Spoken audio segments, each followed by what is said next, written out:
Hello, I am Weird Bean, and this is Wyrd Lore about Resident Evil. The Resident Evil series has a lot of interesting lore, and it all started with the first Resident Evil on PlayStation in 1996. STAR's Team Alpha is sent to the Arklay Mountains to find Team Bravo. They are attacked by a pack of dogs and forced to seek shelter in a nearby mansion. But did you know, the story of Resident Evil serves a far more complex purpose than most people realize. After first entering the mansion, we hear something important. What is that? I'll go and check. A single gunshot. It's easy to overlook the importance of this, and you'll find out why in a minute.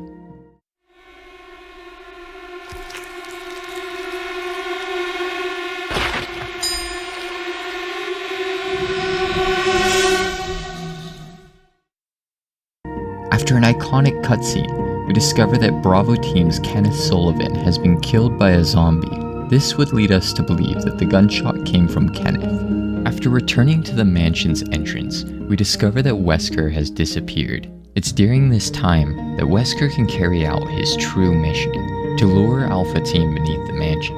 I will follow my initial plan and lure the STAR's members into the mansion. Their superior combat training should make them perfect test subjects. Eventually, you encounter Rebecca Chambers. I'm Rebecca Chambers. I'm a newcomer. I just joined the STAR's Bravo team last month. A surviving member and medic of Bravo Team. And that's when I noticed this. Whoa! What is it? That's right. Rebecca was using first aid spray to defend herself. What? Some people believe this was pepper spray, but you can see that it has little to no effect on Chris. So why would she be using something designed for healing as a weapon? Viruses are microscopic infectious agents that rely on the living cells of organisms to multiply, and it's possible that the healing spray is capable of inhibiting the virus's receptors, causing the host to die. In reality, the T-virus isn't capable of bringing people back from the dead, but is instead healing them very quickly. This is why, if a host has already been dead or has their head removed, they won't come back.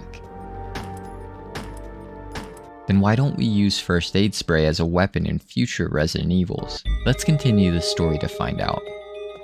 Another crucial scene I want to point out that is often overlooked by many fans is after Barry saves Jill. Hey, what's going on? Jill? Hurry!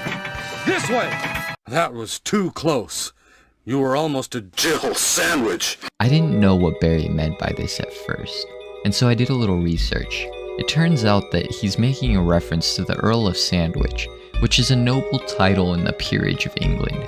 This plays into a core theme of Resident Evil, which is genetics. This is an important detail because it shows us that Umbrella is not actually evil. We'll explore more about this later in the story. Once reaching the attic, we find Richard Eichen, who has been attacked by a snake named Yawn that has been infected with the T-virus. Umbrella was experimenting with different strains of the T-virus. In this case, strain Epsilon caused extreme growth and unstable hormones. It's the same strain that destroys the laboratory in the Arklay Mountains, as well as Raccoon City. At this point, you might be wondering about Lisa Trevor, who in fact was not infected with the Tyrant Virus. Unfortunately for those infected by the T-virus, they would experience complete mental deterioration, becoming mindless zombies. Umbrella began a new research in a parasitic species known as Nemesis Alpha that allowed those infected with the Tyrant Virus to maintain human-level intelligence. Lisa was infected by the Progenitor Virus and became a lab rat for the new Nemesis Alpha, which resulted in her regaining consciousness and some level of intelligence. Why is this so important? Well, from Lisa we learned that viruses that allowed hosts to maintain intelligence exist.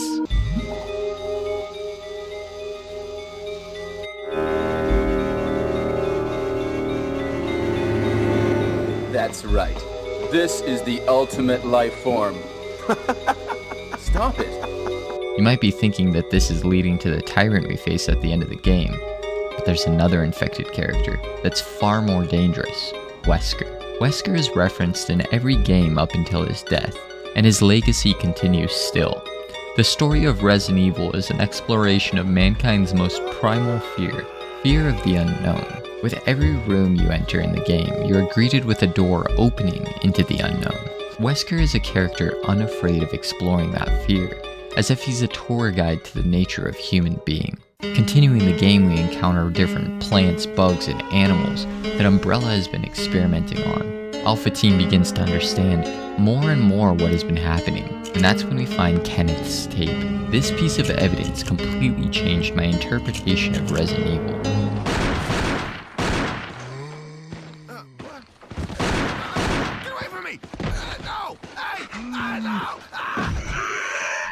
This seems to just depict the death of Kenneth, but recall the beginning of the game. Listen to how many shots are fired. What we're actually watching is Kenneth's first death. This is because the STARS members have already been infected. Each member has been specifically scouted based on potential compatibility with the virus.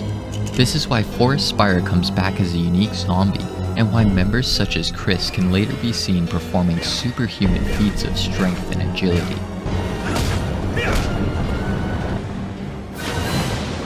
Wouldn't this mean that the main characters would be seriously injured by using the healing spray? Well, the reason why healing sprays aren't effective in future Resident Evils is because we actually don't encounter the T-Virus in those games. In Resident Evil 4, we encounter Las Plagas.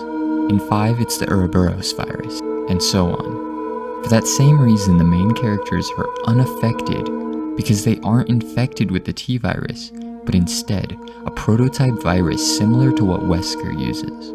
With this information in mind, it completely changes the game's dialogue. Since when have you been an Umbrella agent? And a traitor to the STARS? This is where things start to get weird. Did you know that Resident Evil was originally intended to be a remake of the game Sweet Home?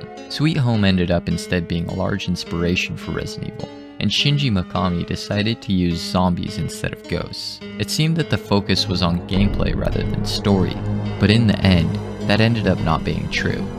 Elements from Sweet Home began to make me realize something about the characters of Resident Evil. Sweet Home is about a mother trying to create ghost friends for her son in the afterlife. The afterlife. An interesting concept in which an individual's stream of consciousness is able to persist after death. This is a common belief in many different religions, and made me realize that Resident Evil also borrows inspirations from religion. This is when the full story begins to unravel.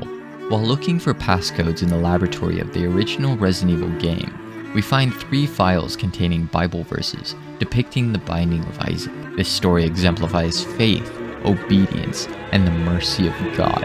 Why was this included? Well, it becomes obvious when you see this.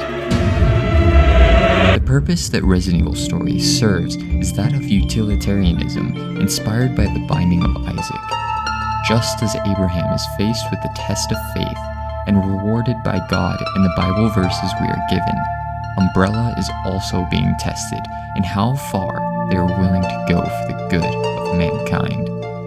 Wesker represents Abraham, steadfast in his conviction, while Alpha Team is Isaac, to be sacrificed for the cause. Just as depicted in the Bible, in Alpha Team's final moments, they are instead spared. In the end, we are able to finally escape the survival horror. Until Resident Evil 2. If I missed anything, let me know in the comments, and if you enjoyed the video, make sure to like and subscribe so I know you want more. Thanks for watching. Bye.